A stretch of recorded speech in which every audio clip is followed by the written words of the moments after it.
So you guys have played a decent amount of running quarterbacks now. What do you think the key is to slowing down a guy like Jake Waters? Doing your job, containing the quarterback, staying in your rush lanes, and staying disciplined.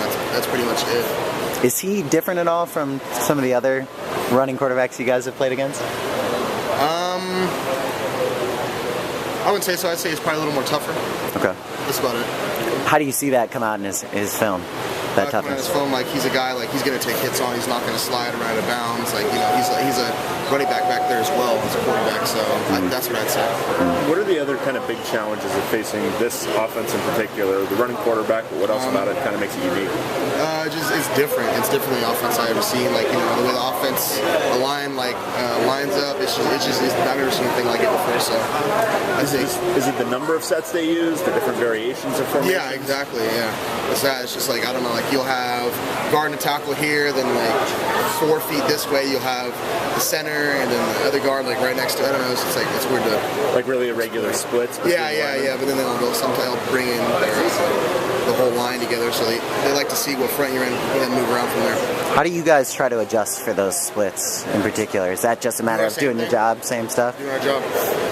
But it seems like that they do that to just throw you guys off from doing your job, right? That's the point. It's a smart strategy. So I don't blame them for doing that, just to make things look different. A lot of window dressing, I'd say. And, you think it's this, but it's really not. It's just basic. Does that make it more important to not give away anything pre-snap, like what kind of stunt you're going to do or any kind of blitzing, that sort of thing? Yeah, I guess so.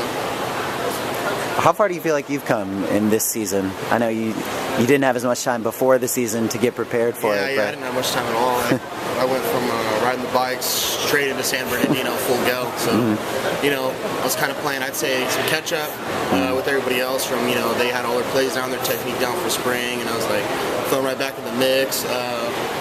First half of the season, I think I started a little bit slow, and then Coach Brick, let me do more stuff, let me loose, and I really feel like myself the last half of the season. Do you feel like you got to that point that you had initially been envisioning for the end of the season, or is that, in terms of how the season went, do you feel like you reached the point you were hoping to be at when you started the year? I wanted more sacks by this time of year, of course. Any D-lineman would say that. You got another game, right? Yep. You just got to rack up 3 or 4 in this one. That'd be awesome. I mean, how excited are you going into this offseason? I mean, this is probably your first truly fully healthy offseason. Yeah, this is actually my first offseason football probably ever. To be honest, you're baseball, high school is right when football's over, it's right into baseball. So I've never had an off season where I was with the football team, lifting every day, working out, and then I get to college. Freshman year, I hurt my back going into the season, and then this year, obviously, with my foot. So hopefully, I have a great off season this year. Nothing happens, knock on wood. So I'm looking real forward to getting better this off season, actually reaching my potential. So what you're saying is we can expect a 12-sack campaign out of you next year, something like that. That's everybody. It seems like they've been using you a lot more as kind of the back guy on a stunt, coming around the middle. Is that kind of what you're talking about, the different variations of what they're going to do? Yeah, just let me, some techniques, let me go free on instead of reading so much to go. Sure. So I'd say that's what it is. Obviously, you guys have dealt with a ton of rumors about Coach Mora and going to Texas or Washington or all that. Now, there's a rumor this morning report about him potentially being a candidate for the 49ers job.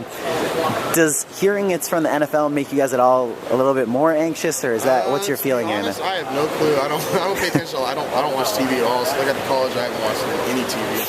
I'm not that interested in watching NFL football as much, or even TV in general. So I don't know what's all those rumors going on. I tend to stay away from all that.